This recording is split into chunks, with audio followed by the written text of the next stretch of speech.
මවුතා ඕ. කොහෙද මේ ඇදිරි නීති ඇස්සේ යන්නේ? ඈ? කොහෙද මේ මහත්තයා දුවන්නේ? හා? තමුන් දැන් මේ රටේ තියෙන තත්ත්වය එහෙම දැනුවත් නැද්ද? තාම අර බලන්නකො තවුන් දෙන්නේ. පොඩෙන් මම බලන්න. මේ පොඩ මූ බලන්නකො. හරි හරි. එයි. ඔයිනෝ.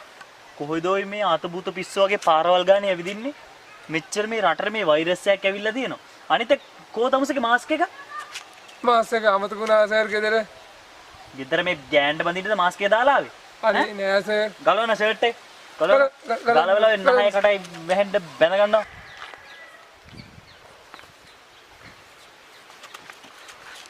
ඈ? මොනවාද ඔය මේ තමුසේගේ මේ ඇඟ පුරාම මේ බැඳන් ඉන්නේ? මේ ත්‍රිලෝක විජේපත්‍ර සර්. ත්‍රිලෝක විජේපත්‍ර? ඒ මොනවාද ඔය මේ පෙරුම් කයම් වගේ જાතියක්ද?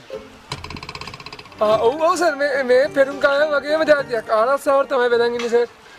ඔය දේවල්ම විතරක් නෙවෙයි ඔයි. මේ මෙච්චර කියනවනේ මාස්ක් දාන් යන්න කියලා. කෝකටත් හොඳයිනේ මාස්ක් එකක් දායි යන එක. අනිත් එක මේ පාරවල් ගාන ඉඳලා තමයි ආයෙ මට අහුවෙන්න බෑ. යන්න. හරි සර් යනවා සර්. රණහාමි